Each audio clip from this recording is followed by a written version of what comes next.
Good job. All right. How are we at? All right. I'm going to plow through here because we've got about an hour, a little less than 2 hours, but after this presentation, probably, depending on the length of this one, may take a break. But if you do need to use the restrooms, out the doors here and just to your left, I believe. And then, the women's are across, the women's restroom is across the foyer, the desk, the guard's desk, across the hall there. Men's are right out here. Backed by popular demand, Alan Morrison. This industry cannot get enough of your wonderful presentations, very informative. Alan's been, I think he joined us at least twice. I don't know if it was both last year, but you have been here on 2 prior occasions. Alan Morrison with the Department of Food and Agriculture, the Weights and Measures, as I call them, group. I think Jack and others had asked that we get an update on the implementation of AB 808, the Ridley-Thomas legislation, dealing with automotive fuels and products. Again, welcome back. Thank you for inviting me back. Again, my name is Alan Morrison. I'm a senior environmental scientist supervisor with the California Department of Food and Ag Division of Measurement Standards, Fuels and Lubricants Laboratory. Sorry for the very long name. But again, thank you for inviting me back. A quick update about who we are. Well, first of all, a quick update about what this is. California Department of Food and Ag has a responsibility for maintaining fuel quality, quality of lubricants, quality of automotive products. Our statutes and regulations, and as I put here on this slide, can be found in the California Business and Professions Code, Chapter 6, which is sort of the labeling part, Chapter 14, which is the fuels and lubricants, and Chapter 15, which is what we call automotive products. Real quick, I'll sum them up here. CDFA's Fuel and Lubricant and Automotive Product Program, it's governed again, Chapter 6, that's fair packaging and labeling requirements, which I'll talk about a little bit later. But Chapter 14 is fuels and lubricants. So for this group, you're primarily interested in the motor oil and the gear oil section. That's covered under Chapter 14. Under Chapter 15, automotive products is kind of a area where we lump things such as engine coolants, transmission fluids, brake fluids, and now diesel exhaust fluid for those of you that work with the diesel engines. Quick update while I'm here. This is a presentation sort of our status of rulemaking, and we need to do rulemaking because in 2015, Assembly Bill 808, that we call the Riley-Thomas bill, was passed. That bill had specific changes to both chapters 14 and 15 of the Business and Professions Code. It changed some of the definitions.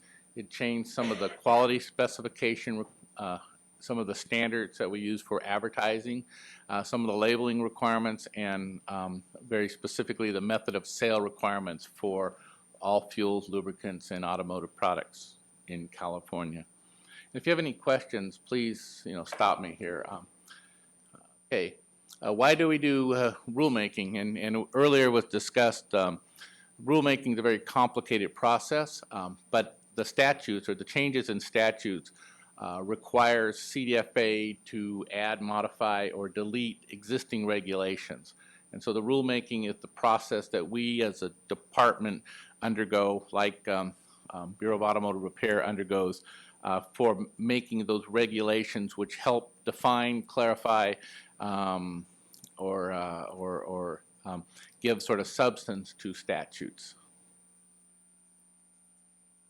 Quickly here. And this is I'm going to make this part, this is sort of the first part, real brief. This is what the status of our rulemaking is.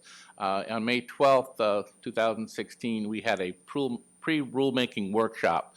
And again, what pre-rulemaking is we have not yet sent to the Office of Administrative Law our rulemaking package. We're sort of in the process of gathering information, gathering input from various stakeholders and in the process of writing what we want.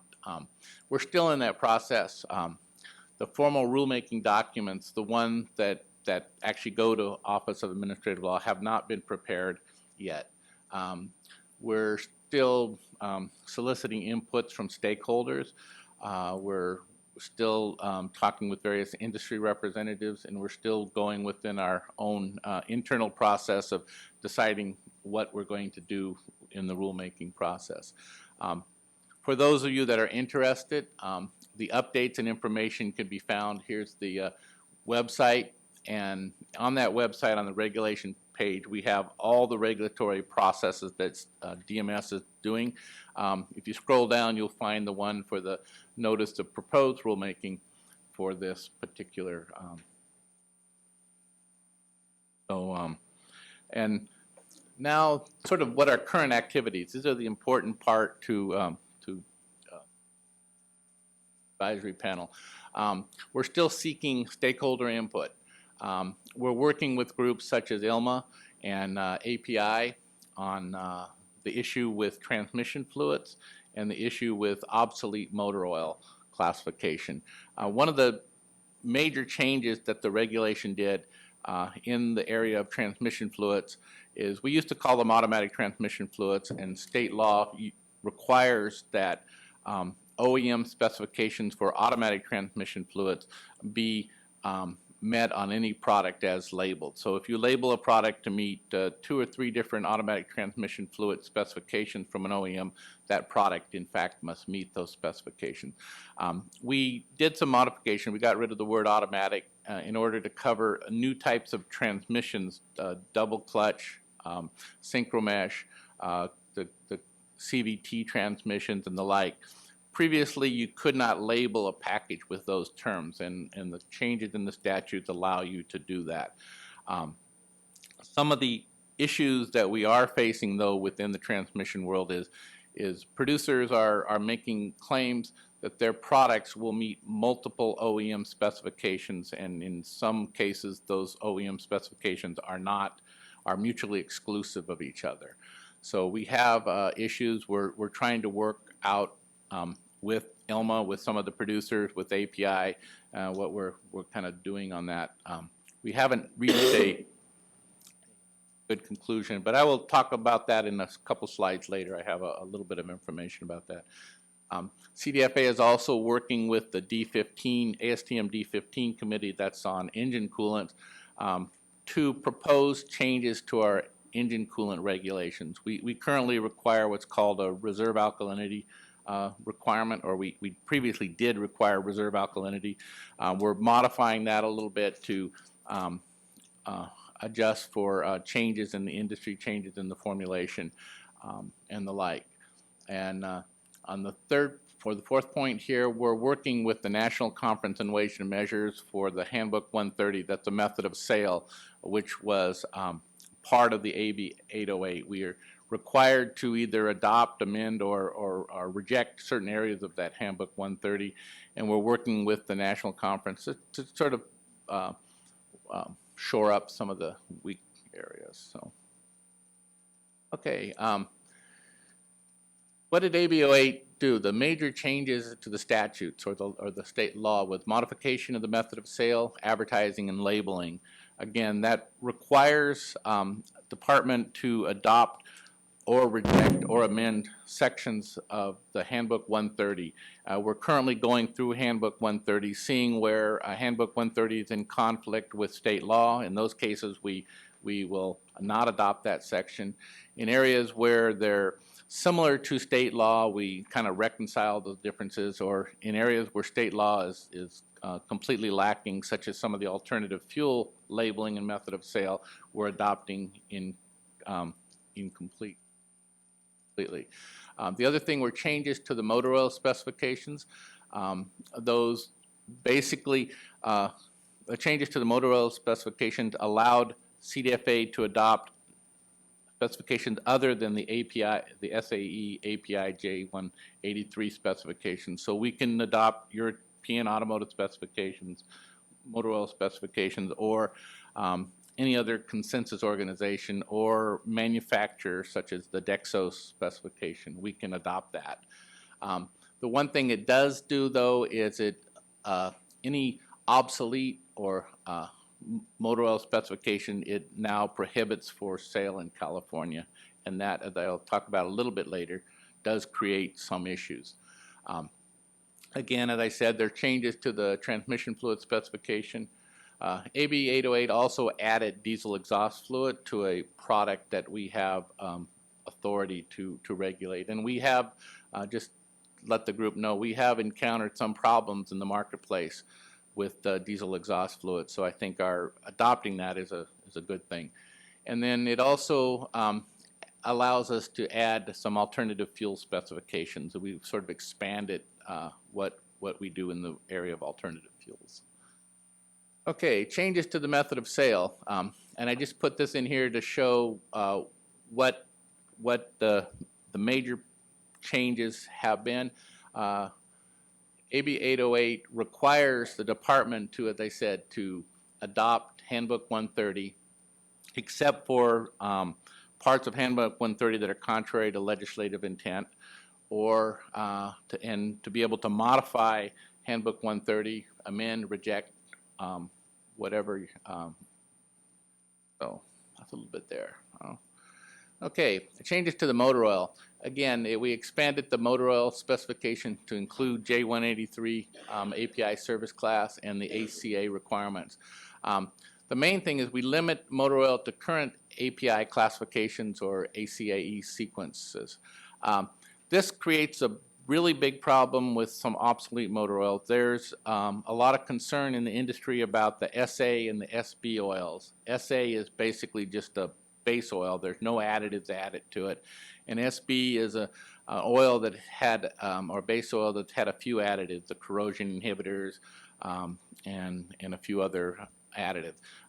We have an issue with this. We're trying to work out a solution, what we would think would be fair to the industry. We're looking at proposing what we call a requirement for motor oil for on-road vehicles versus motor oil for off-road or non-road vehicles or non-vehicle application.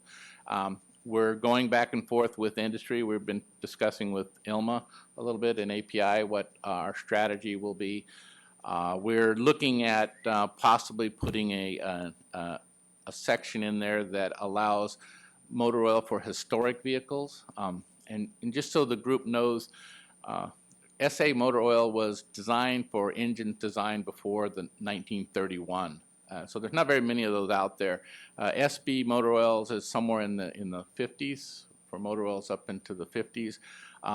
SA motor oil actually, in my personal opinion as a chemist, doesn't exist anymore because the processes that we have put in place to make base oils for motor oils have basically changed the property of those base oils. It used to be back in the 1930s, they just took the crude oil and they did a quick distillation on it, and there were compounds within that motor oil that had some corrosion inhibiting properties and had some beneficial properties.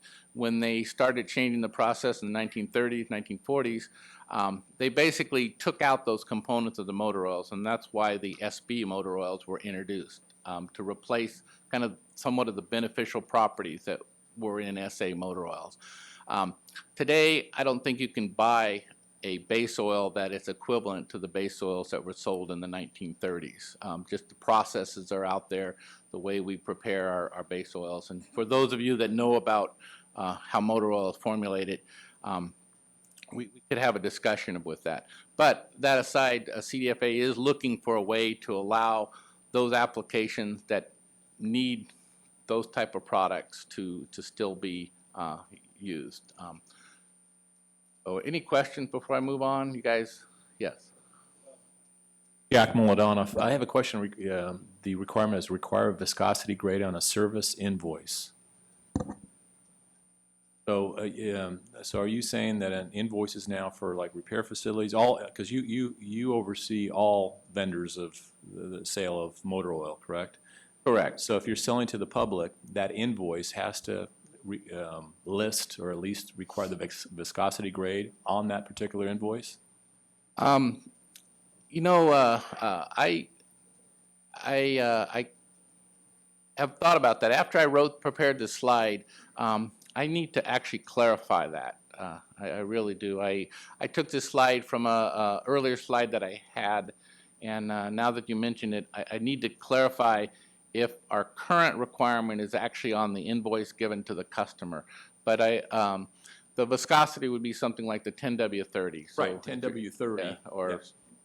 Yeah, and I think most do, but I just wanted to understand better, or clarify that you're saying now there is a requirement for all vendors on the final invoice when they're selling oil, whether it's a repair facility, whether it's an O'Reilly's or whatever, when they give the invoice to the customer, they have to list the 10W4, I mean, they have to describe, or at least describe the viscosity grade on the invoice? Jack, let me get back to you on the answer to that. As I said, now that you mentioned it, I need to clarify exactly what is required and what will be required. This might it might be something that we're looking at, because I know in Handbook 130 they require it on the service invoice, and there was some discussion whether or not that has to be like on the sales receipt at a retail location or on a repair facility. So I need to clarify that, and I will, and I'll email the group directly with. Yeah, I think that's very important, because if there are some invoicing requirements, we obviously want to adopt some conforming regulations in our Automotive Repair Act invoice requirements in regulation, and it may be, might be good for that if that's the case. We'll wait to find out, because we have committed to looking at the development of the regulations following the two bills that did not go through last year, namely SB 778 with respect to the oil change service intervals. So there could be some an obvious nexus there. Not could be, will be. Okay. And I will check when I finish here. I'll actually go back and check on our regulations and see where we're at on that. And Jonathan had one more. Yeah, just really quick. Jonathan Morrison. Yeah, it's Jonathan Morrison, Auto Advisory Services. Another concern I have with Handbook 130, and was a bit of a concern when AB 808 came down, is Handbook 130 also specifies for service invoices to include, its viscosity, brand, and engine service category as well. And if that's all information that would need to be on every oil change invoice, that will create quite a change in the way that people have been doing things traditionally. So if there's a possibility to find out whether the regulations will require that on a retail transaction. okay, well, I think what happens with respect to a lot of the products in Handbook 130, because we already have requirements in statute, that we're either amending or rejecting those. But your input is noted, and I think that was a concern, whether you put something such as the API, SBSA on the service invoice. Though I have informally, I've asked a lot of shops and all that, and it's not really a difficult thing to do. If you need like an API SN, SL, or something like that. But I believe, and if you go back to our proposed verbiage in sections, we have modified those sections of the method of sale so that we're not adopting them. But I'll check on the requirement if the viscosity grade, which is different than the service class, is required on the invoice, and I need to check on that. Alan, just real quick, John Yes. Gallo, Yes, California John. Automotive Business Coalition. First of all, I appreciate you being here today. I attended both of your webinars this past summer, which prompted a ton of questions and why you're here today. One of the questions I have, you had touched on automatic transmission fluids, and for the sake of argument, fluid for transmissions, period. And one of the things that a lot of our members were concerned about is the fact that the differentiation between the different types of fluids for the different manufacturers and the one-size-fits-all with an additive type fluid that you can use in multiple manufactured vehicles. And I realize you're still working on this. Is there any kind of timeline on when you might have some more information about that? Yes, let me switch to the next slide here, right here, and a little bit. Again, concerning transmission fluids, we now have a broad category that allows us to have different type of automatic transmissions, as we call them. As far as the fluids in current state law and CDFA's interpretation is that if you have a product and you place a transmission type, and that would be, we call it duty classification, that would be such as a Dextron 3 or a Mercon or classification on there. If you have that on the product label, then it has to meet those specifications. There's some issues with that because there are product specifications, namely the Dextron 6 and the Mercon LV, and then there's a Chrysler specification, Chrysler Plus 4, and some of those product specifications are exclusive, are mutually exclusive, and we have some labels that will have multiple transmission types. We've had a lot of problems with that. We've taken a lot of enforcement action out of products where a producer is saying this is good for all this, but the OEMs have a different specifications. One of the things I have done is I'm starting under SAE. I have asked SAE informally, and we're in the process of starting a formal initiative to develop a transmission fluid specification. If you know a little bit, the JASO, the Japanese basically the equivalent of SAE, the Japanese organization, they have transmission fluid specifications. They have a kind of a low viscosity and a medium viscosity specification. And I'm sort of proposing somewhat the same thing in SAE, is that we have maybe some sort of general specification. Now, the OEMs might have more stringent requirements, and I understand that, but I would like a process where their producer can say my product meets SAE, A1 or A2, for example, and those specifications, one will cover different requirements within that transmission fluid, even if it's say a viscosity class maybe. I'm not sure exactly how it will work out. I need industry to provide input with that, but that's one objective I'm having. The other thing I'm seeing is I actually am seeing industry sort of coalesce around certain product specifications. We see the Dextron 6 Mercon LV spec, which is kind of one, and formula, kind of coming back like the old Dextron 3 Mercon spec was.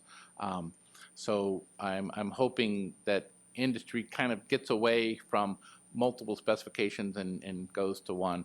We're also trying to get the OEMs to release their specifications. One of the big problems we hear about, and I'll give an example. I have a major producer, a very high quality producer that markets a product in Europe by Mercedes. They do not have the specifications of the product they market. They buy that fluid from another producer, put their label on it, and sell it. And so I took enforcement action against them because they have a product here in the U.S. that is claiming that specification and doesn't meet it. We acquired, it's a Mercedes product, we acquired those specifications, and the company that's producing it says they don't officially have them. They're marketing a product in here that has these specifications on there, and their product does not meet it. And so there's a lot of confusion in the marketplace, and these are major producers, not just the guy down the street that's making ATF, but international companies. So I feel for your members, your auto shops, when our inspectors come in and they take a product and they find it off sale. I really feel for them.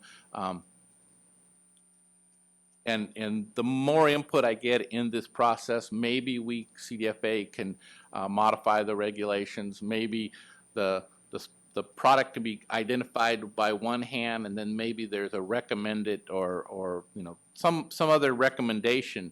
So you call it a product. You don't give a wrong name to it, but the shop may apply it in other applications, so long as the consumer is informed that this is a Mercon LV, let's say, and we're putting it in a Chrysler application. So then the consumer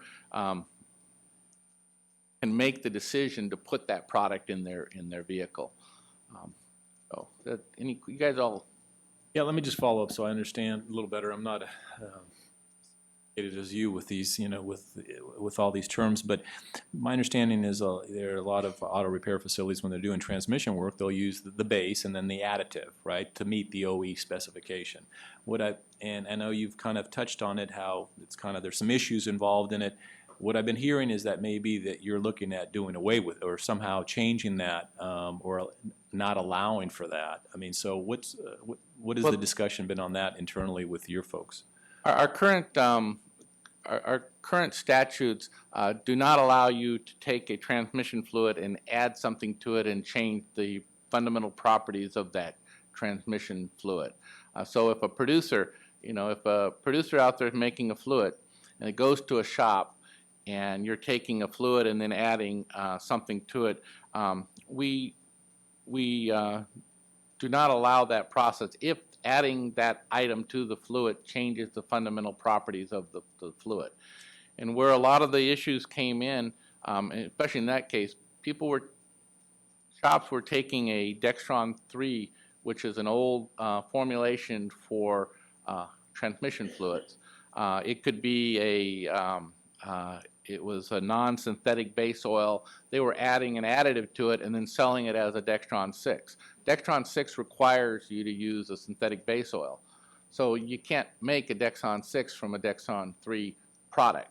And that was some of our problems, is people were adding an additive formulation saying, oh, I'm converting this product into this product. But you're not really able to do that at the shop level.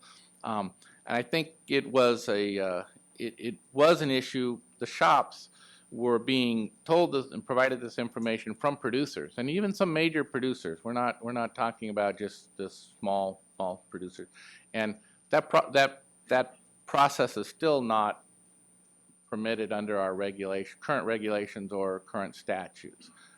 You can't take something and add an additive to it and change the properties of it.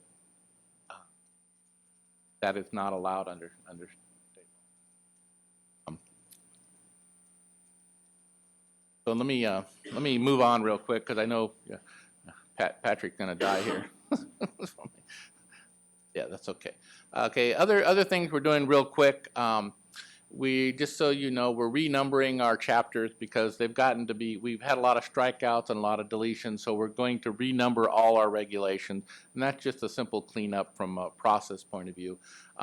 We're going to clarify the specification and labeling requirements in our process. There's some issues with fuels, for example, that we need to specify certain FTC requirements on the labeling, and we're going to remove outdated regulations.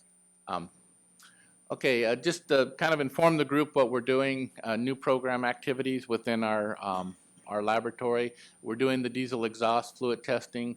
We're going to start to do the metals testing for the additive metals for both motor oils and transmission fluids. We recently just acquired the instrumentation to do that and are just currently waiting on Department of General Services, so that should take about 3 or 4 years before we get the power to plug in our building. That was a joke, by the way.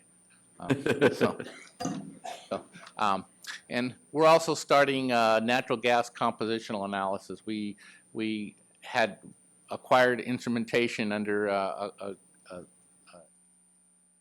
program we were doing with Air Resources Board, and we're now going to start doing testing on natural gas.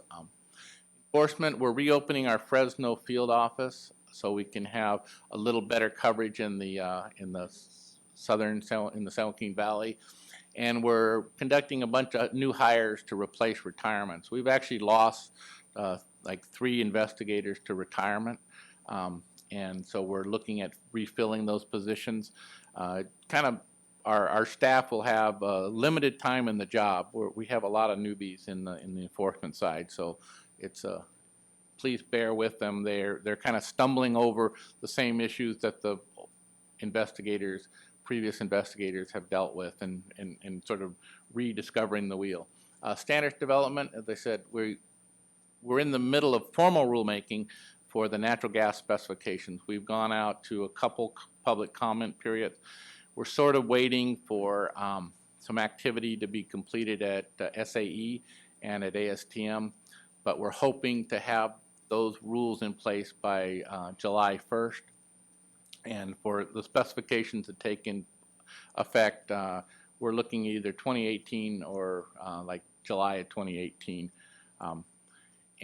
What else? We're working with the SAE to develop a transmission fluid specification, which would, I hope, if we get that, then statutes can refer to the consensus standard. So like we do with motor oils, refer to the API SAE specification we can refer to on transmission fluids rather than the OEM specifications. Working with the NCWM on the labeling issues, we do have concerns, like Jonathan pointed out, with the requirements on the retail receipts, whether or not that's really our jurisdiction. And I'm working with the FTC to try to modify some of their labeling requirements. Issues that we are having a little bit is in the renewable diesel side. Some of the labeling requirements need to be modified or amended. Okay, and just so you also know, the department, we have received funding from the AB 32 cost of implementation funds for alternative fuels. So our work in hydrogen is now being funded separately from the motor oil fee that we get that runs our fuels and lubricants program. The hydrogen work is being funded by a separate funding source. It's currently around $1 million a year. We've committed to routinely testing hydrogen fueling stations. The OEMs are concerned about fuel quality, and there is no commercial laboratory currently doing the work, so the state has undertaken the role of monitoring those facilities more frequently than we would do traditional fueling facilities. Electric vehicle supply equipment, that's a term that CEC uses for electric charging stations. CDFA is a contract with them to develop the needed infrastructure, method of sale, and the like. For a little bit of interesting information, there are proposals to go to charging stations that are like 1,000 volts and something 1,000 volt chargers, fast chargers. Right now they got the 400, 440 DC volt fast chargers. They're looking at going up to like 1,000 volt chargers. So you pull your car up in, you hook it up. It actually has to have a cooling system associated with it because you'll cook your batteries, and you'll charge your car in 3 or 4 minutes, something like that. So there are some proposals like that. We're a little leery of that, but okay. And again, here's my contact information. And now any questions specific, feel free to ask me. I know you guys are all, Tracy. Oh. Tracy Renee with the Automotive Service Councils of California. One of the things, back to the hydrogen stations and monitoring those and everything, how many hydrogen stations are there in California? The count is increasing. The state is bringing online about 70 hydrogen stations in the next year or two. I think we're up to, and I don't do that testing, so I don't have the actual number, but we were at 20, and I think we're about 40 now that are actually online. I can get the actual information, but the state has committed to funding the development of about 70 hydrogen fueling stations to provide the funding for that. We've also committed to working with industry as far as the type approval of the devices and the point of sale devices and the like, and on the fuel quality side. So I could, and I will get an actual number of what we have currently operational, but it's somewhere between 20 and 40. Is there a estimate of how much each station costs to, because you said the state's going to put up 70 of these? I've heard numbers of upward around $2 million a station, and I think the state's committed to about $100 million for station development on that, and that's through the Air Resources Board. What's the part that CDFA is doing is we're receiving funding to ensure the fuel quality at those stations. We are in the process of equipping another lab in our Anaheim facility. We're also waiting for general services down there, but we have instrumentation. We've hired staff, so we have additional staff that's been hired under this program. We are in the process of hiring another inspector who my program is hoping to borrow a little bit so we can increase our coverage a little bit more down in Southern California. But there's another field inspector to go out to the station and the line. I just had one more question. Do we know how many vehicles are actually out there right now using hydrogen? Like on an annual basis? I don't know that number. I know that and this is just from me being part of the conversation, that the OEMs, in releasing their vehicles, Toyota has one, Hyundai has theirs, they were, one, concerned about the number of stations, so sort of like a cart and horse issue. They wanted to make sure there's another station before they actually release a lot of vehicles. And so the state has a plan. You can go to the Air Resources Board. They have a plan to basically develop stations in Southern California, in the central, Northern California, and kind of a connecting route. And then I think there's a station in Truckee now that's actually operational in Truckee to sort of handle the people that want to go up to the Sierra. Yeah, I just wanted to personally thank Alan for coming here and putting the presentation together. The presentation, I know it wasn't in our pamphlet here. Is it something you can share with the group, or your PowerPoint? Yes, I sent it to the group, and there's also a couple unrelated items in listening to this. SB 778, that CDFA and myself, I would like to be part, because I know we had mentioned early, sort of when we were way down the process, to be part of that process, to kind of help the Bureau formulate what's required. Because we're very concerned about obtaining information just about the installers, and to have those as a stakeholder. I know 778 deals a lot with motor oil, with installers, with licensing and the like, and it would be good if CDFA can be part of that effort. Also, I would like as much input about the obsolete motor oil classification. I have a lot of information that I'll send. Both my presentation I gave back in July, I did one on motor oils and one on transmission fluid, and I have this presentation. I will put all that together and send it to Patrick, to Serge down there, so he can disseminate it. Yeah, Sergi will get, if you get it to Sergi, he'll get it out to all the advisory group members, and all the presentations for that matter will be posted on our website after the meeting, I think within a few days. And one quick question, would this group like it? I did the transmission fluid and I did the motor oil workshops in August. Would those of you that listened think that we need to have a sort of an update at the workshop, and I can put together something? Yeah, to your point, Alan, I think it would be good, because you're also from what I understand, you're also looking at coolants, Yes. and antifreeze. You're also looking at brake fluid, and so all of these involve all of our members. And so I think it'd be important, the more timely we get this information, the better we can react and correct any out-of-line conditions. So I appreciate your time. Okay, then I will suggest to my management that I I'll schedule it for, this is in middle of January. It'll be probably March, because it'll give us enough time to get notice out and all that.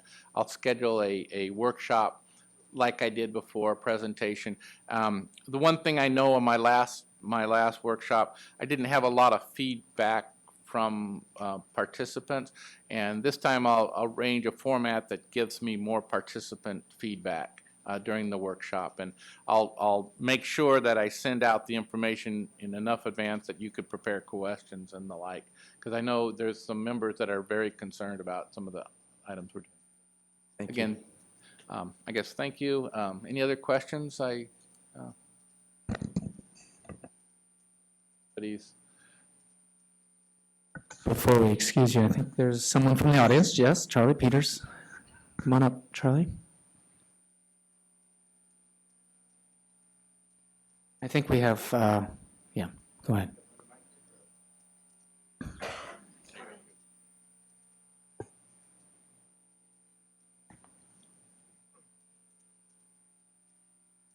I appreciate Charlie Peters, Clean Air Performance Professionals. Appreciate this gentleman coming and providing some of his expertise for us. I've had an issue that's been of interest to me, and that's the impact of ethanol on our groundwater, on our air, on a lot of different things. We've done little things like we have a bakery in the Central Valley that both fed EPA and the regulatory agency in the Central Valley provided significant fines because in baking bread they were releasing ethanol into the air. We have issues in Mexico right now where we're implementing in certain areas of Mexico, we're implementing requirements for the use of ethanol. In other areas, we're making sure we're not doing that because it has a very negative impact on the environment. There's information indicating studies affecting of increase and decrease in ethanol in the fuel. In Brazil, with like Stanford University evaluating that and indicating significant impacts on ozone, et cetera. So we have significant efforts of domestic providers indicating that they would prefer to have a waiver on this, to have voluntary use of ethanol in the gasoline. I see no evidence that there's any standards for ethanol in our water supply in our house, at the grocery store, et cetera. And we indicated it in Lake Tahoe in 2000 when we took the MTBE out, where there had previously been basically no standards for the MTBE. There's now specific standards for the use of MTBE in our water supply. At that time, there was no indication that was in fact a human carcinogen. When we replaced that with ethanol, we went from approximately 15 parts per billion of MTBE to 130,000 parts per billion of ethanol, a known human carcinogen. I have a report here by Mr. Jim White, formerly of ARCO, saying ethanol is listed as a known human carcinogen by the International Agency for Research in Cancer. It supposedly is also on Prop 65. The fact that we in California seem to have no interest because of possibly political issues in addressing whether or not it's appropriate to have standards for the ethanol needs to be considered by someone, whether it's this gentleman or someone, as to whether or not it's appropriate for us to have standards for ethanol in our fuel. And one of the things that's happened is our Attorney General took on tank issues in the state of California, resulting in major providers of fuel leaving the California market in Southern California over possible issues that are related to this and the fuel tanks leaking into the aquifers. And we seem to continue to disregard this and see no evidence that there's any standards set anywhere for the effect of ethanol, while at the same time major corporate interests are providing from Iowa specific products for our fuel here that may be significant factors in our future and our health in this state. And I still will petition for someone to inform me who should, or if it's appropriate for us to have standards for ethanol in our water supply generating out of the fuel. Well, very quickly, Charlie, is the ethanol mandate is a federal requirement, and Congress is the one that has to change that, not the state. The state has no requirement for the use of ethanol to oxygenate the fuel. It's not a ARB requirement. It's not a CDFA requirement. The amount of ethanol in the fuel is mandated by the RSF2, and Congress is the entity that needs to modify that, not the state. As far as the and so, we can't do anything about it. We do have fuel quality specifications for the ethanol that uses in the fuel. We have fuel quality specifications for the ethanol in the flex fuel vehicles, but the mandate that we use it is a federal requirement, not a state requirement. My question was, do we have standards for the ethanol in the water supply that is a known human carcinogen? And I think we're being irresponsible just saying this is a Fed's problem. The fact we have no standard for something that's a known human carcinogen, I'm confused as to who should be taking care of that. Well, that would be fall under Cal EPA and the State Water Board. They're we have no jurisdiction over water quality. And we don't have any authority, any jurisdiction over water quality. That jurisdiction would lie with the State Water Board or the Cal EPA. So they're the entity, Cal EPA is the one that because I know you send me a lot of information, and I appreciate it. By email would be better than by fax, so because it kind of uses up my fax machine. I'll work with you and can point to you to individuals within Cal EPA. We have no authority and no jurisdiction. We're not the agency that mandated the ethanol in the fuel. We just oversee the quality to make sure it doesn't cause harm to the vehicle engines.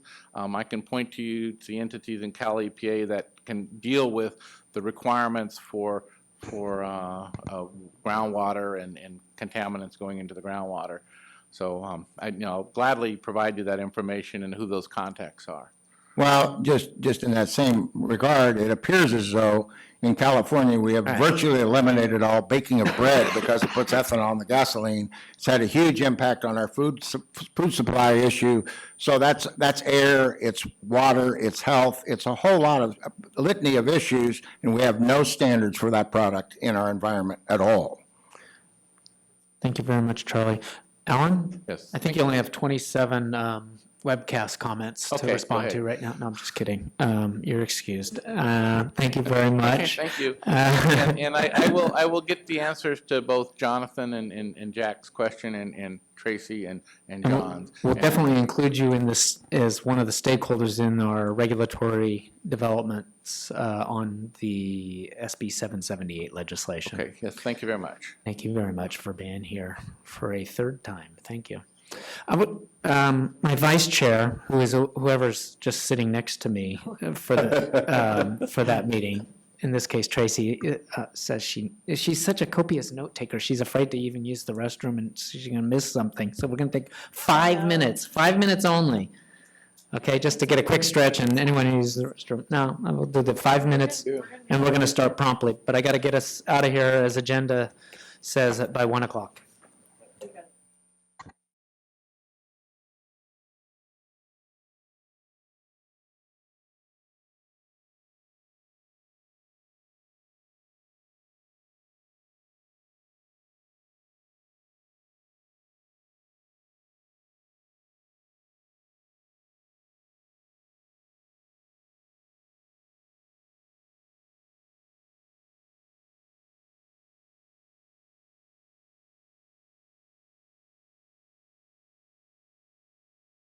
Off drops, Jim.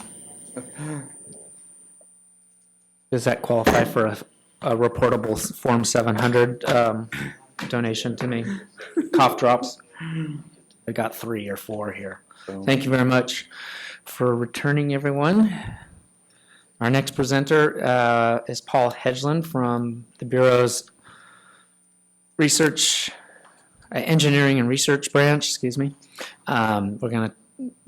He's going to give an update on something that we are implementing or about to implement. About to implement onboard diagnostic data checks. A shorthand version of this is certificate blocking for vehicles where the information isn't coming through as we would expect for that particular vehicle. And here to give the presentation again is Paul Hedgeland. All right, good morning. So I've got an update about a change we're making here pretty soon to the bar OBD inspection system equipment called OBD data check. So an OBD data check looks for unexpected OBD data coming from the vehicle during the inspection. What we're talking about is data collected from a vehicle during the OBD test portion of a bar OIS inspection, which is unexpected for that type of vehicle. In other words, it doesn't match what we expect to see for that vehicle. And when this occurs, BAR may require a referee inspection for these vehicles to gather independent data.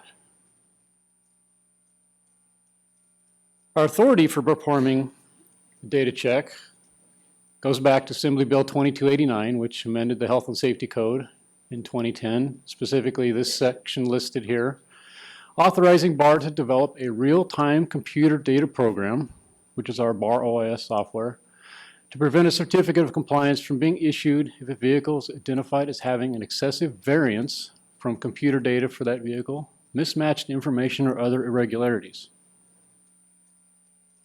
Further, we have authority to reinspect the vehicle by this section in law, which prohibits a licensed smog check station from issuing a certificate of compliance to a vehicle identified pursuant to the previous section where the data doesn't match.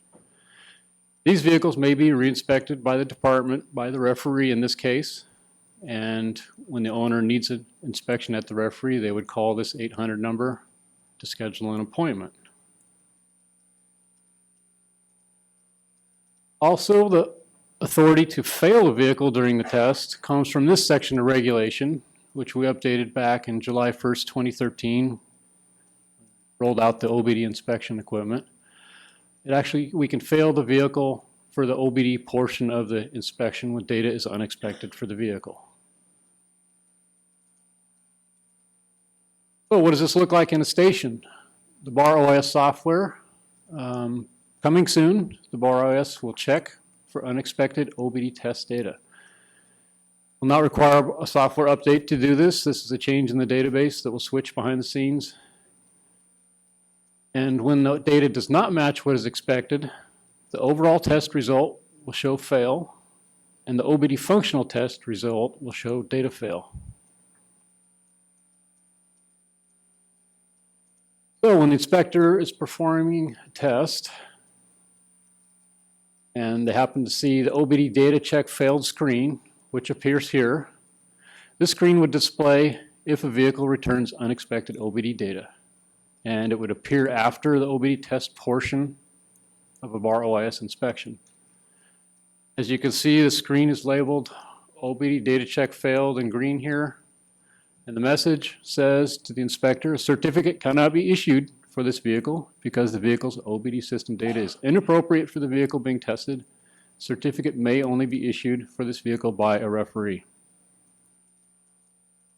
So they press OK, the inspection continues, but they cannot issue a certificate even if the vehicle's in a passing condition.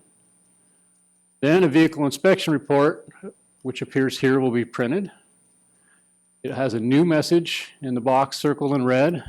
The message states, very similar to the message for the inspector, but this message is for the vehicle owner. Certificate cannot be issued for this vehicle because the OBD data is inappropriate for the vehicle being tested. Certificate may only be issued for this vehicle by a referee. An appointment may be scheduled by calling the 800 number. You'll also notice on this vehicle inspection report that the overall test result will show fail. And down in the bottom here where your functional results appear, it'll show data fail. So if a vehicle that has been flagged due to a OBD data mismatch comes back for reinspection, the same shop or any other shop for that matter, the inspector will see this screen at the beginning of an inspection. So after they enter the VIN and license plate, it comes back with a message that says this vehicle can only be certified by a referee. You press OK and you return to the main menu. You can't go any farther. So any inspector or technician that's not a referee see this screen. And with that, I'll take questions. Quick question, how many of these OBD unexpected data vehicles do fail in a year? I mean, how many are we talking about?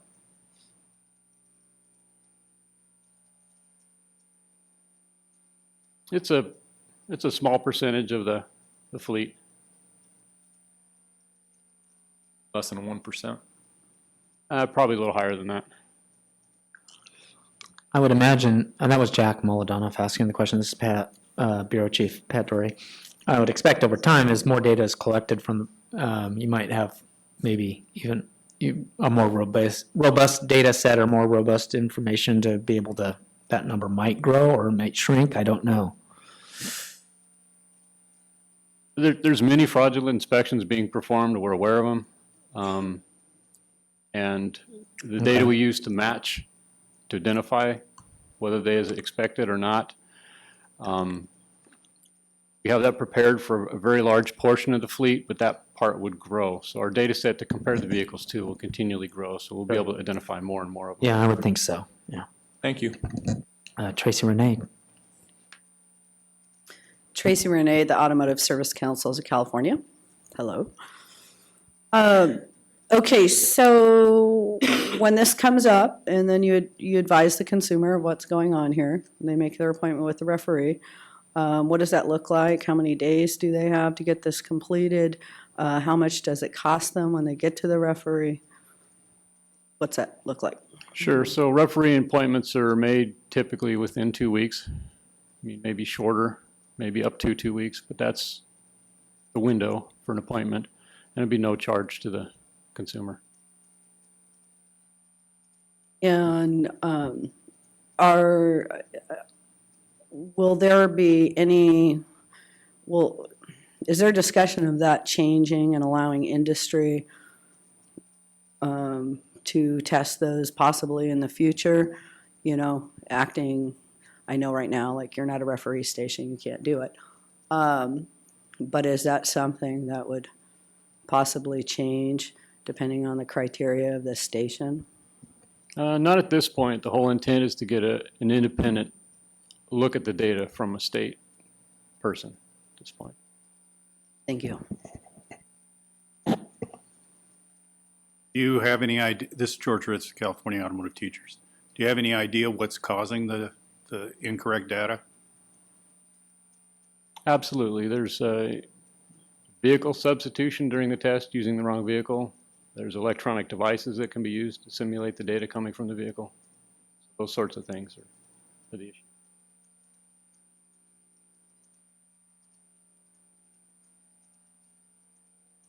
Other comments from the advisory group? Questions? Okay, Charlie?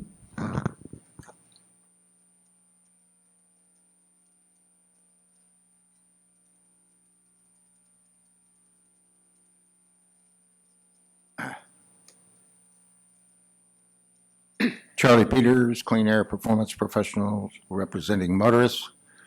That's an interesting possibility and audit kind of process taking place. My question might be, when we determine that one of those cars is out of compliance at the referee, then what happens? And how is that going to work? We previously had a program where we were having a huge influx of cars going to the referee, and they would go back to a station for additional consideration. And our understanding is that a significant amount of cars did that, and every car that ultimately went back to the referee passed every time. My concern was that there was an additional piece of that could have been incorporated, that it could have created a significant performance enhancement with the program, and that was if there could actually, while it's at the referee, even possibly with the Bureau of Automotive Repair person there or some sort of an expert there, determine specifically what kinds of repairs or changes need to take place to the car. And that would be an excellent audit process possibility to determine if what's wrong is actually getting fixed, rather than it's meeting some data of OBD2 or tailpipe or whatever the case may be, that it's actually what's wrong is getting repaired. Because mechanics happen to be pretty smart people, and they have the ability to manipulate things and indicate that things are passing when they don't necessarily. And then if even where we've had situations where we've put government employees in central testing lanes, they end up, if you get a large volume of that sort of thing, they end up being compromised and taking payola and so on and so forth. So there needs to be an audit process and a feedback mechanism here considered about actually finding out if we're really fixing the cars that are broken and taking care of business. That does not seem to be on the table as of yet.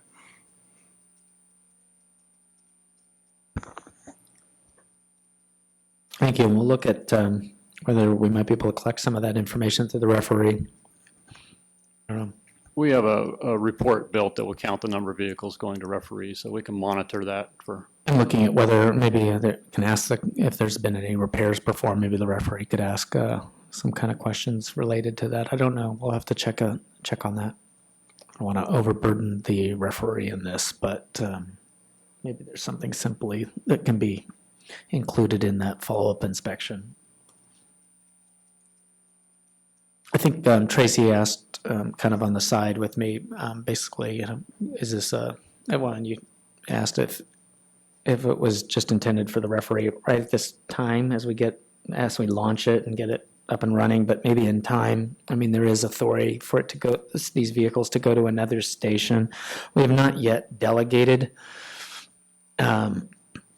any referee-related responsibilities to stations, but maybe there's something we can look at with our legal counsel over time to, I don't want to say carte blanche all star stations, but there may be something that we can do similar to what's done with repair assistance, maybe something to look at down the road for some special referee services such along these lines, because I do understand the concern about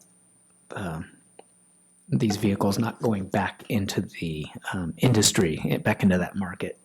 But we're just trying to make good on the commitment and the requirement or the authorization to develop this in the AB 2289.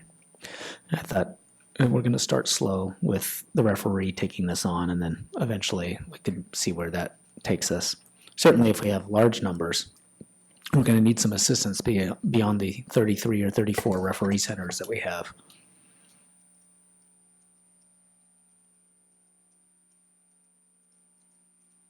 Anything else? Okay, thank you, Paul. Good work. What's our ETA for rolling this out? I heard sometime late this month, maybe early part of next month. Software should be ready early next month. Okay, and we'll put out a ET blast, and if we haven't already. We've got a little bit of language to go on the referee page on the public website, explaining why I would need a referee test in this case for consumer view. We've got some questions and answers prepared if we get a call and we're all giving everybody the same answer, what we're doing, why we're doing it. So. Okay. Great. Yeah, we'll definitely need some public outreach on this. Okay, thank you very much. Getting there.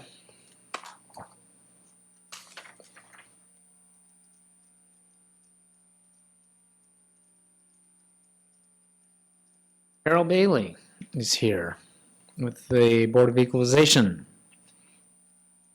Hello, Carol. Yeah, I know. No longer morning. Implementation of AB 2153, Garcia, lead acid battery recycling. I know that a couple of members of the advisory group showed particular interest in this. And Angela, I'm sorry, I didn't see your name, and it's on the second line. Angela did Miola Leach? Very good. Thank you. Okay. All right. They're joining us from the Business Tax and Fee Department with the Board of Equalization. Take it away. Thank you. I know everybody's tired and ready to get out of here, so we'll try and make this as concise as possible and provide this overview of the lead-acid battery fees for you. It's our pleasure to do so. Again, my name's Carol Bailey, and this is Angela DeMiola Leach. We are from the Board of Equalization, and here to provide this overview of the new lead-acid battery fees. The legislature last year passed Assembly Bill 2153, enacting the new Lead-Acid Battery Recycling Act. It amends Health and Safety Code 25215, and it affects both the retailers and the manufacturers of lead-acid batteries. It imposes two separate $1 fees on the sale or purchase of lead-acid batteries. and we're talking about the ones that are most commonly found in vehicles. The first fee is the California battery fee, and then the manufacturer battery fee. Both of these fees begin on April 1st of 2017. The Board of Equalization is responsible for the administration of these fees, along with Department of Toxic Substances Control. The money from this revenue, from these fees, will be going to administer the new program and to clean up the sites from the recycling facilities that have contaminated neighborhoods and areas. There's several in the state that are being cleaned up at this time. So just to answer a few questions, but get a few definitions, what is considered a lead-acid battery? It is primarily composed of both lead and sulfuric acid, liquid, solid, or gel, weighs over 5 kilograms, about 11 pounds, and has 6 or more volts. These batteries need to be used as a starting battery, or as a motive power battery, as stationary storage, or as a source of auxiliary power to support electrical systems.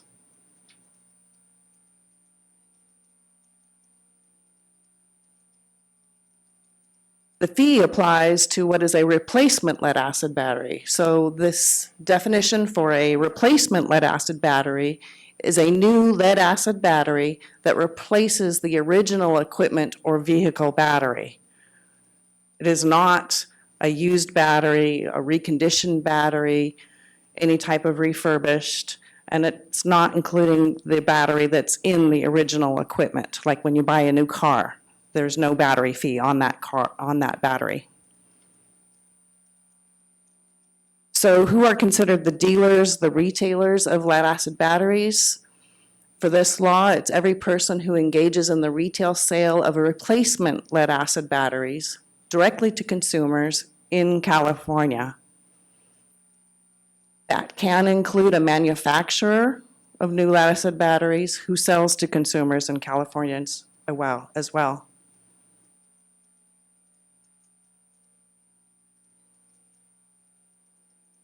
So just to review, a retail sale is the sale of tangible personal property for consideration that's not a wholesale.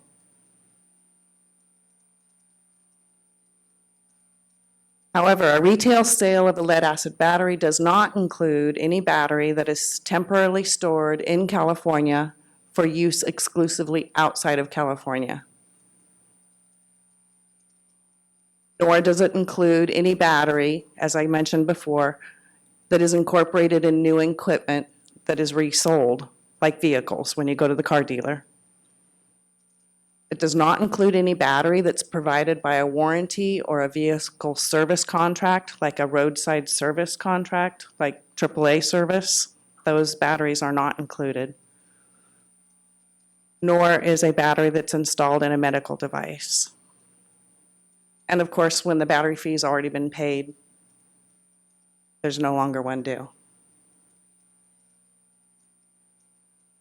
So the dealer retailer requirements are that they charge and collect the $1 battery fee from consumers who purchase a replacement lead-acid battery. They are allowed to retain up to 1.5% of the fee as cost reimbursement. They are required to charge a refundable deposit when a customer buys a replacement lead-acid battery and does not exchange their old battery at the same time. This has previously been known as the core charge, or a refundable deposit is now mandated. This deposit is subject to sales tax, whereas the fee is not. And the dealers will either refund this deposit within 45 days or keep the deposit. They must separately state the fee and the refundable deposit separately on all invoices unless the sales are for resale. And if they sell more than one battery, multiple, they can combine them on one line. Additional requirements for the dealer, retailer is that they are now mandated to accept up to 6 used lead-acid batteries of the same type that the fee is on from one person without charging a fee. They are now also required to post a specific notice in the sales area in view of the public that has the language that it's on your screen now. It's in Health and Safety Code 25215.2 subsection C. They are required to post this notice either in the sales area or place it on the receipt given to the customer. And then just one additional note that the fee is going to be increasing in the year 2022. Some of the handouts may here say 17, but it's in 2022 that the fee increases. So I will now let Angela tell you about the manufacturer requirements. Carol? So as Carol mentioned, this law does encompass 2 fees. Carol was talking about the California battery fee, and I'll speak a bit on the manufacturer battery fee. First of all, we'll discuss who a battery manufacturer is, and basically that's the person who's manufacturing and selling or distributing lead-acid batteries in California. It may also be the person importing that battery into California for sale or distribution. For example, if the company who made the battery is in California, but they ship those batteries outside California, they are not subject to the fee. But once those batteries come back in, the importer, that wholesaler or distributor that's bringing those batteries back into California is now paying the manufacturer battery fee. The manufacturers have some requirements as well. Obviously, they're going to pay the dollar manufacturer battery fee for each lead-acid battery sold. And this fee is also active April 1st, 2017, but it goes through March 31st, 2022. Manufacturers will also collect the dollar California battery fee that Carol was discussing when they sell directly to consumers, whether that's in person or online via internet sales. Manufacturers notified their dealers and wholesalers and distributors that sell lead-acid batteries in California regarding this act. Manufacturers also will be placing a recycling symbol on lead-acid batteries that are sold in California, and this begins July 1st, 2017. And again, this manufacturer battery fee becomes inoperative April 1st of 2022, which is the same time the California battery fee increases to $2.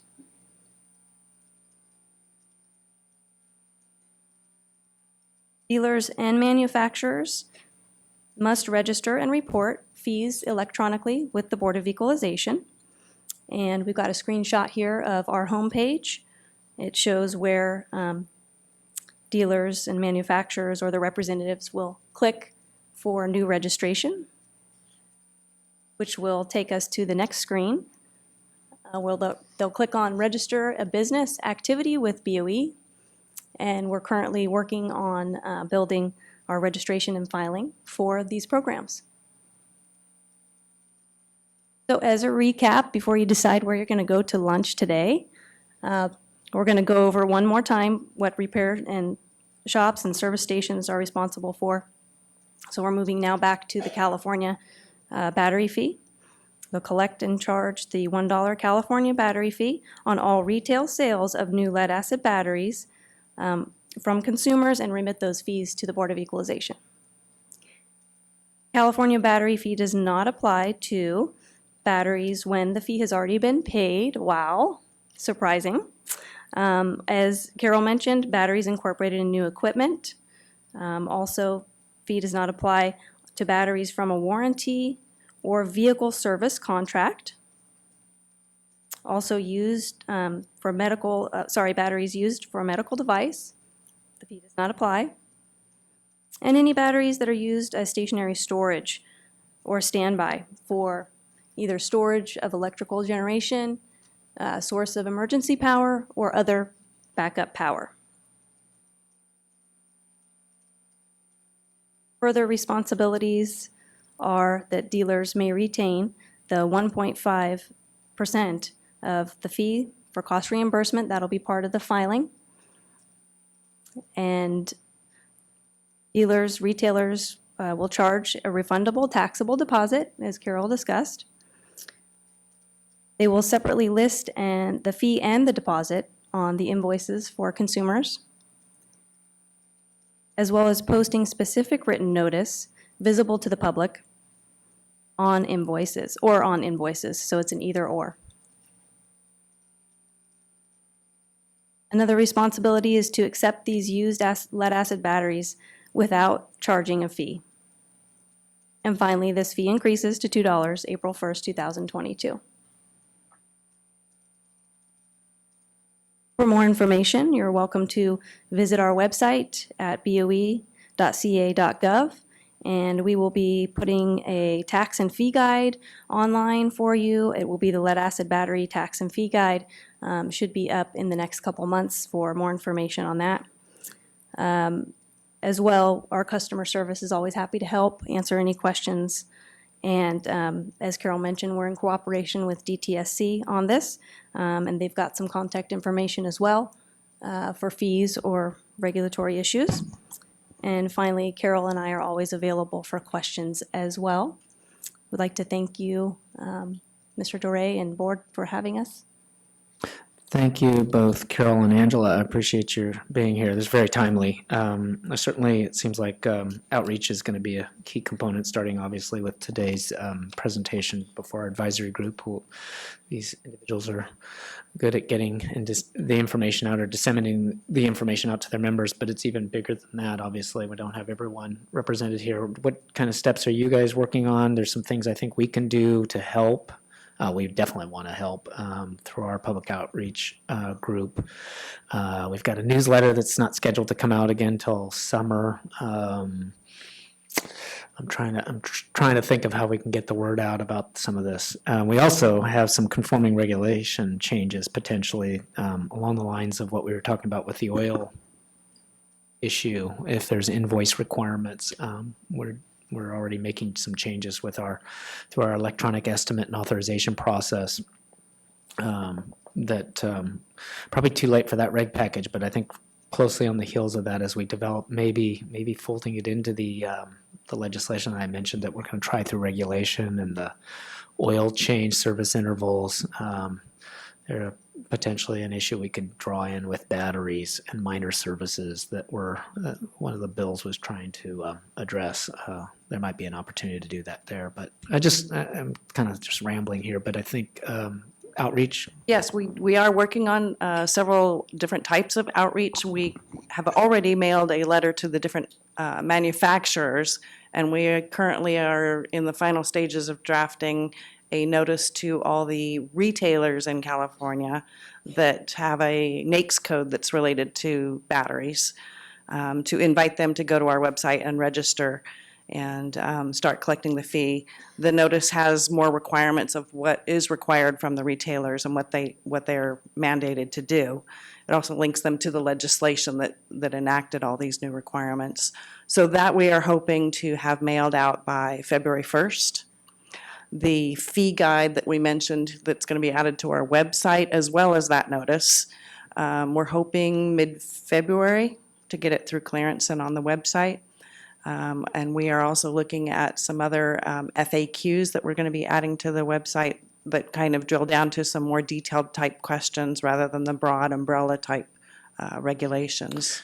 I think we're going to want to link to your website so we'll talk with our team about doing that. Mm-hmm. All right. So yeah, we'd be happy to share and Okay, good. Let's move on. Tracy, we'll start with you, and then I'll go to Jack and anyone else, and John. Tracy Renee, the Automotive Service Council of California.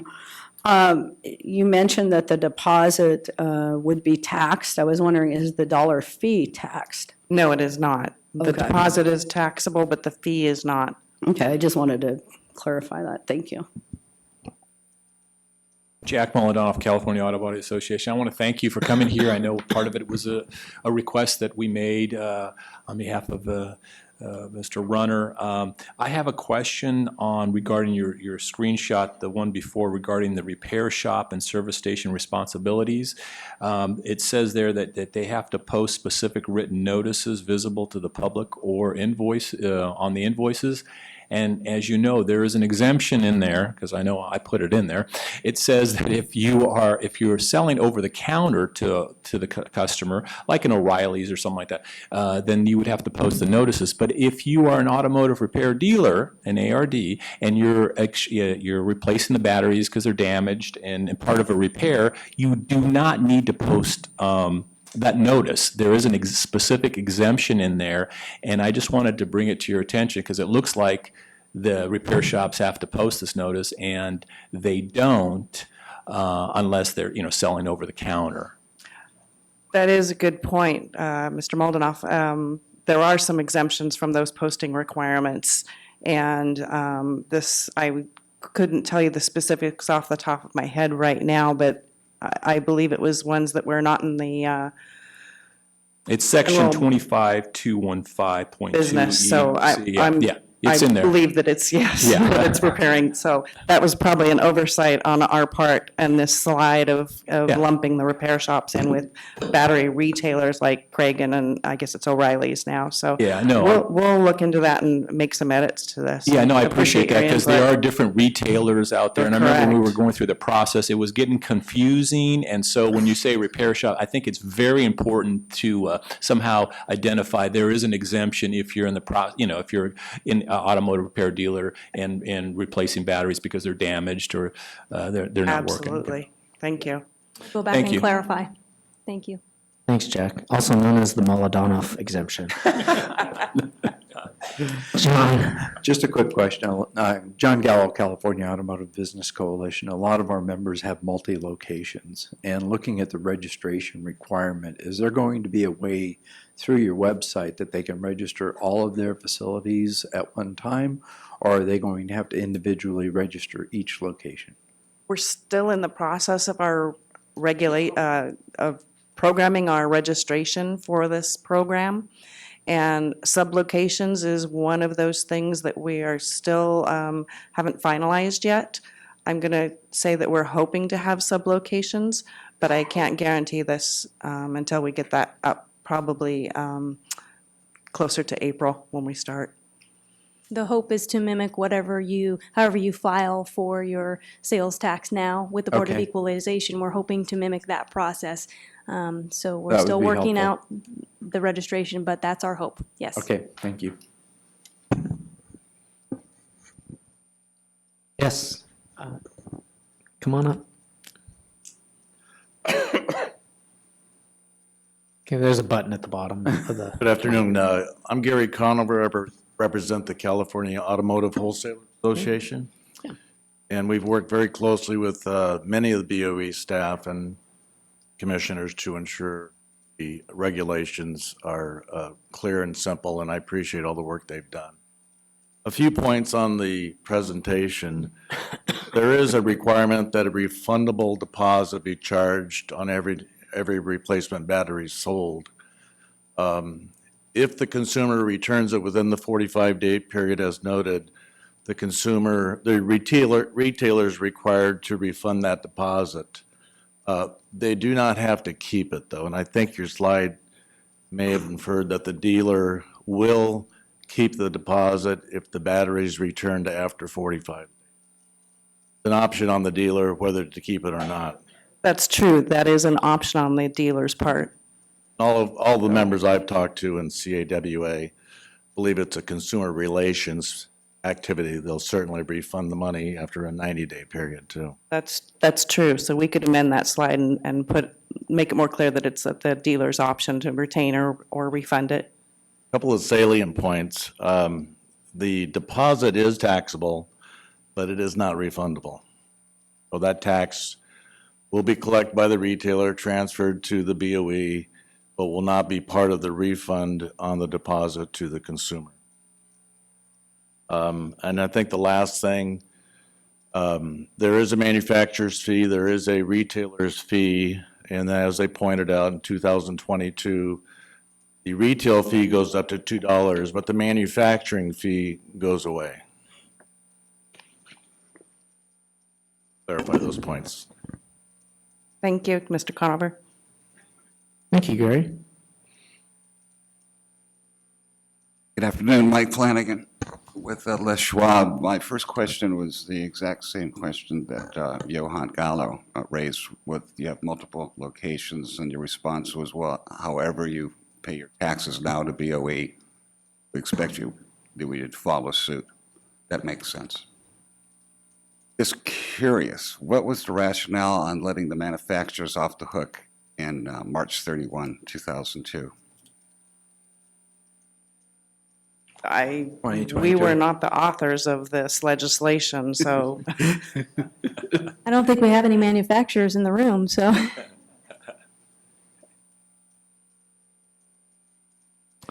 Lots of interest in this. So when Bud Rice, quality tune-up.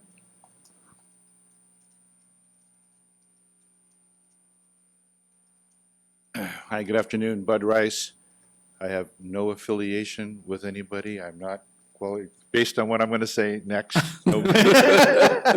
I hope I'm wrong, and I hope, Jack, you can talk me out of this, and I hope you guys can talk me out of this. But you may have actually made your the problem worse here. You may have, and let me tell you why.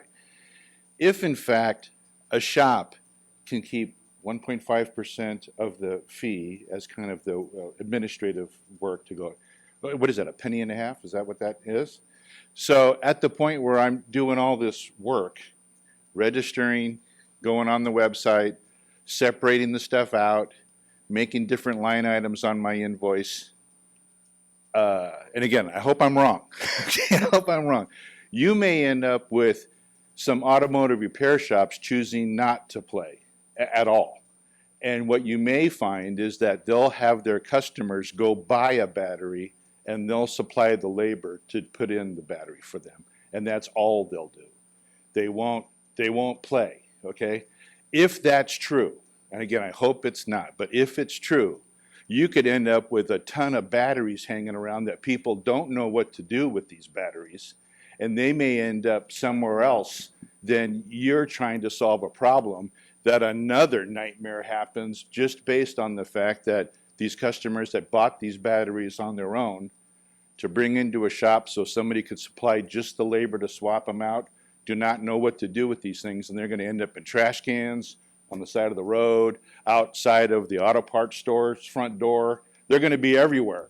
And I understand you're trying to solve a problem, and I hope it doesn't create another problem. That's all I'd like to say. agreed. I understand your concern. However, again, we're not the author of this legislation. It's creating a new fee, and at the Board of Equalization, that's our task, is to implement all new tax and fees that are under our jurisdiction. So thank you for your comments. David?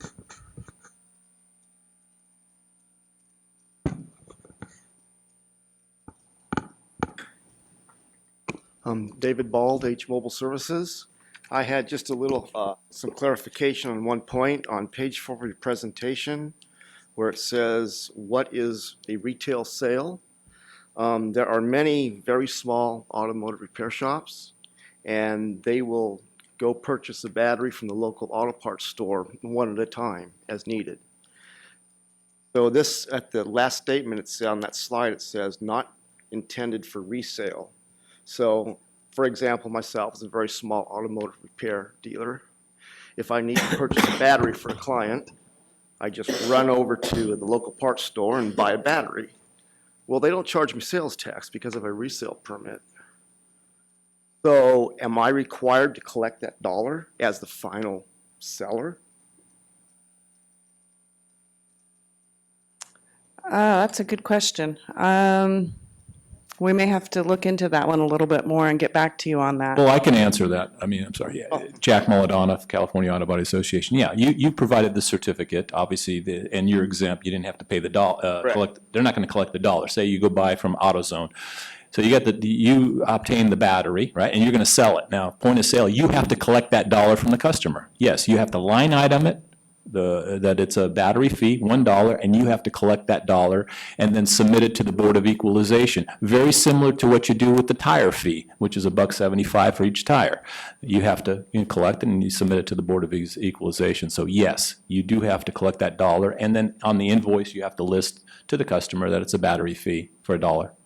So if I go to my local auto parts store and say I need a battery and they charge me $1, even though I'm on a resale account with them, they don't charge me sales tax. They're like, there's a lot of confusion. It's like, well, we have to charge everybody this $1.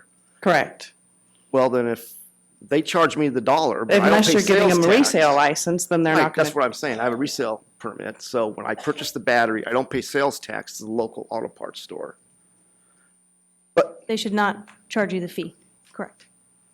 Okay. Fee is due one time and Right. one time So only, if so I sell 1 or 2 batteries a week or a month, then I need to create another line item on my invoice for $1? Yes. Wonderful, thank you.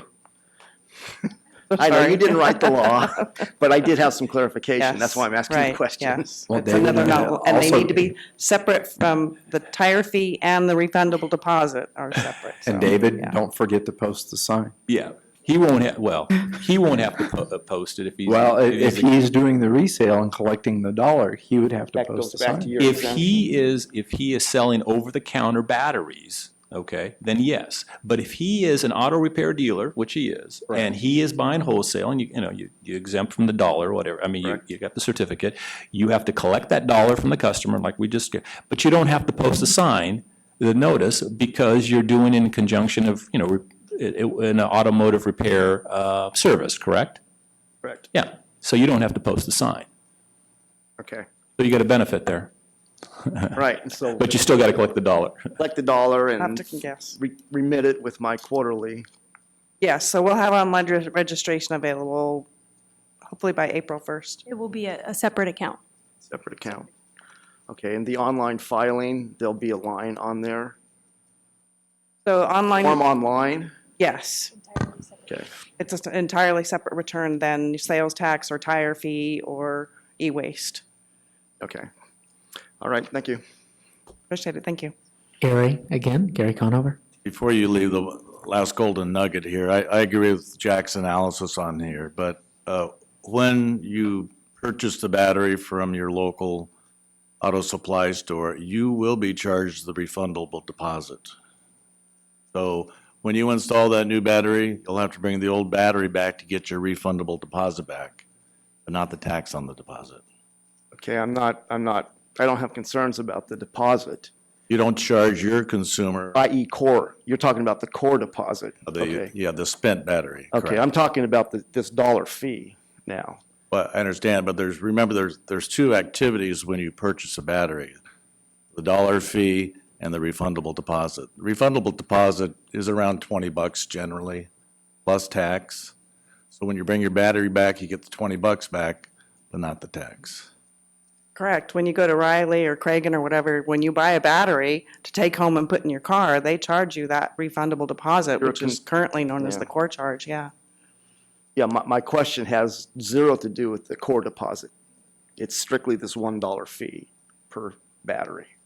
And yes, they would, unless you had a resale certificate, they would charge that to you. I appreciated the clarification. Thank you, Gary. Mike Flanagan, I feel like that old detective Columbo. Just one more question. Just out of curiosity, what do you estimate will be the total collected every year to clean up these legacy contamination sites? Question number 1. Let's see, I believe it was about 11 million batteries in California, so we're talking about $22 million per year. 22 mil? I believe so, yes. They estimate the cleanup is going to be Last 500 question mil. from Colombo. Maybe better for Vegas. Isn't there a sunset in this?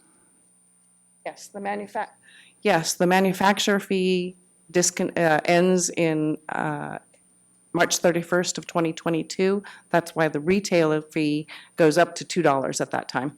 And is there a sunset on the retailer's collection? No, there's not.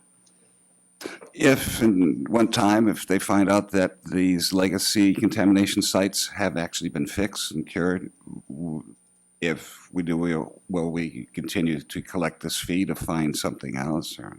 Either that, or they can create new legislation to cancel the fee, or... Gives us more to do. Thank you very much. Thank you. Thank you, Colombo. Alan? There's a lot of interplay between agencies here. Yeah. Alan Morrison with Alan Morrison. Food and Ag. I'm speaking for myself. I have one question. Am I incorrect in understanding that if you install motor oil, batteries, or light bulbs, you're exempt from the automotive repair dealership requirement? And in that case, would those individuals be required to do all the posting of, unlike an automotive repair dealership? Because I'll answer the first part of it. I don't know about the second part of it, but the first part, yes, if that's all you do, correct. you're exempt. I don't know about the posting Kind of a gray requirement. area. If you're not an automotive repair dealer, but you just change batteries and light bulbs and... You still have to collect the dollar. I mean, you're still going to, But- you still have Posting to But comply. are they exempt from the labeling posting requirement? Oh, if the language said that if you're doing an automotive repair, I have to look at the specific language, but it was automotive repair type of Okay, repair so service. they are. It's not actually a licensed dealer. No, but it doesn't say anybody- license. Okay, that was a... Yeah. That was That's an interesting one. Yeah, that is interesting. There's a loophole, a little gray area, I guess, is the question, the proper phrase, maybe. Maybe it'll get addressed through our regulatory effort that we talked about earlier. And just a case in note for the group, the 22 million they're collecting, our program runs on about $4 million. So program that ensures that your lubricants, gasoline, motor oil, and all that stuff is good, runs only on about $4 million a year. So you can come 4 times as much as he comes to this meeting. Something like that, if my math is correct. Keep that in mind in the future. We have a really hard struggle to obtain even that measly 4 cents a gallon for motor oil. So, and the answer, Tracy's question, there's 26 public hydrogen stations in operation. There's 4 private, and there's 17 that are in various stages of permitting. So, All right.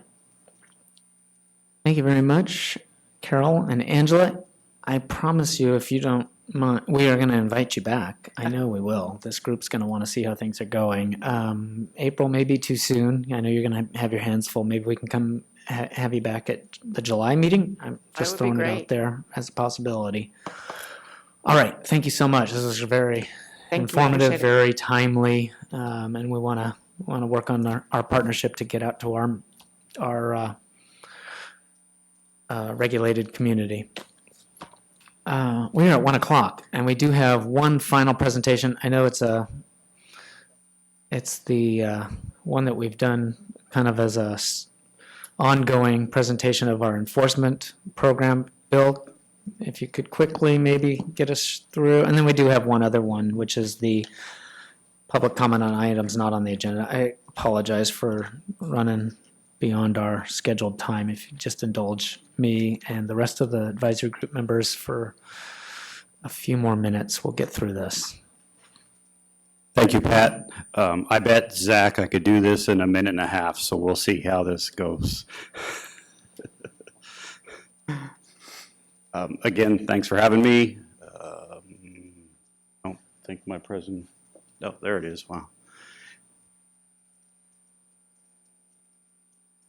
Okay, so as I've said every quarter, for the past couple of years, these are the bar enforcement statistics. These are our complaint intake statistics and the trends, which is the area of automotive repair that generated the complaint.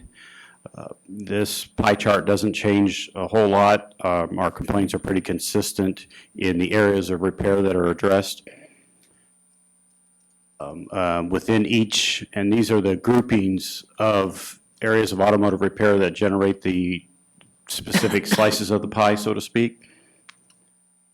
Within each complaint, our representatives will list up to 3 allegations of what the wrongdoing was during the complaint that was identified by the consumer. Again, all of this information is tracked based upon the consumer's input. And it's alleged wrongdoing, or what the Yes, basis of the complaint it is the consumer's allegations. These aren't findings on the part of the Bureau. These are the consumer's allegations of wrongdoing. With engine repair and engine performance, the allegations stay pretty consistent. I see estimates and damages there kind of swap position this year over last year. And the number of complaints in this area is trending to be consistent. Same with general repair and maintenance. All the allegations are pretty consistent year over year. Auto body is trending up. We're going to do a few more complaints this year. We're projecting to do right at about 2,000 complaints compared to 1,763 for the entire fiscal year last year. Transmission, again, trending to be about the same number of complaints and the same allegations. Smog check, negligence, and we have a discussion on negligence just about every one of these advisory groups. Negligence, it's very broad and not well defined. It's quite vague, actually.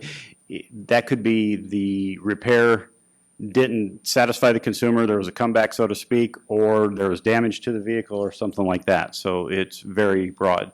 But negligence and improper inspection have swapped this year, although they're running close, and we'll see how that ends at the end of the fiscal year in 6 months. Wanted to comment on other. One of our ongoing laughing points at this is other.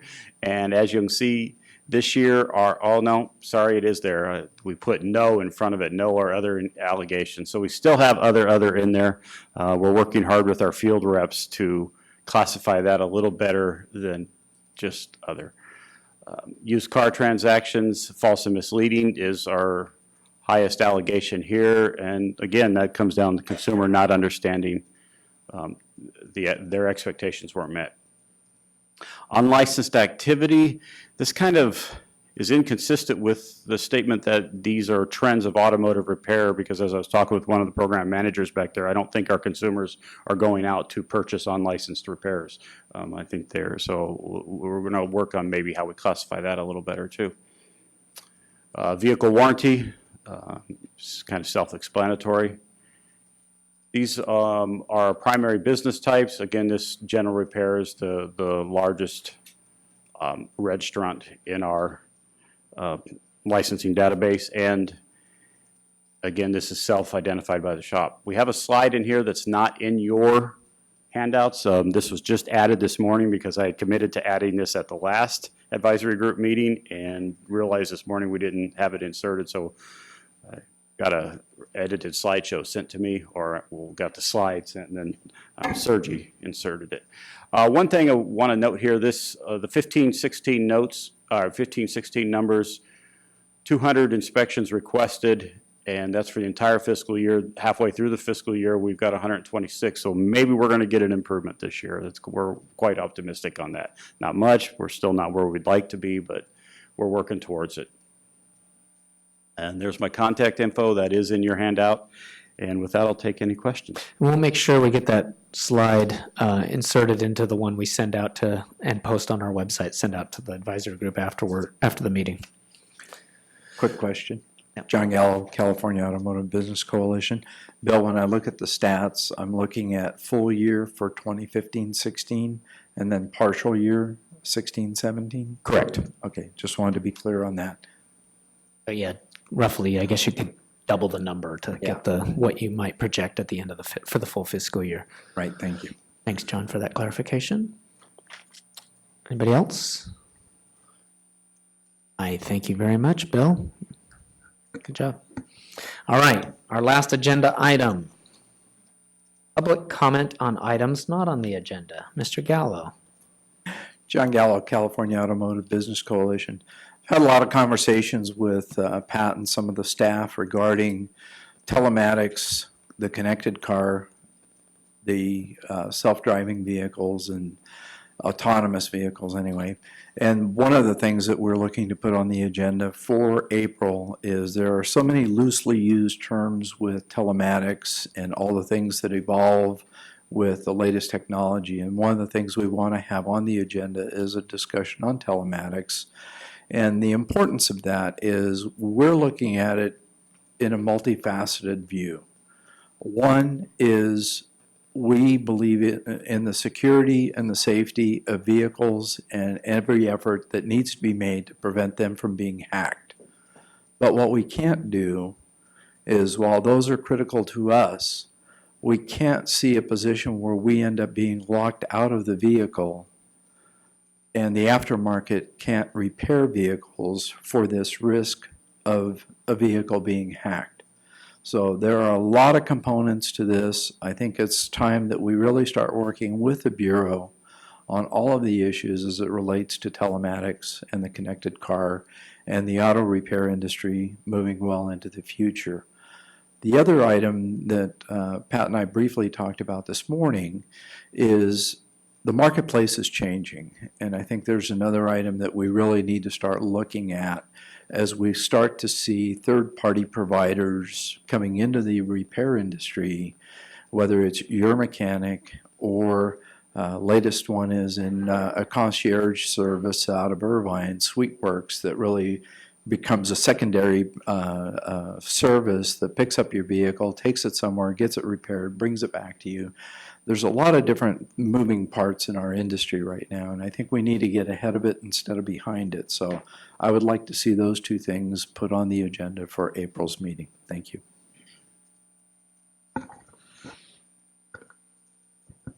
Thank you, John.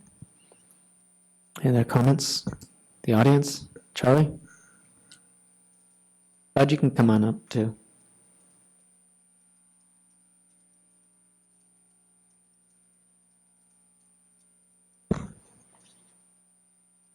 Yes, my name is Charlie Peters, Clean Air Performance Professionals, representing motorists. I have in my hand, I will leave here for anybody who wishes to take a look, a letter to Mr. Brian Kelly dated December 26th of 2016. And it's quite short. I'll read it if I can. It says, regarding state union member employee jobs. Would a California self-driving electric transportation fleet study show that a change in the number of employees?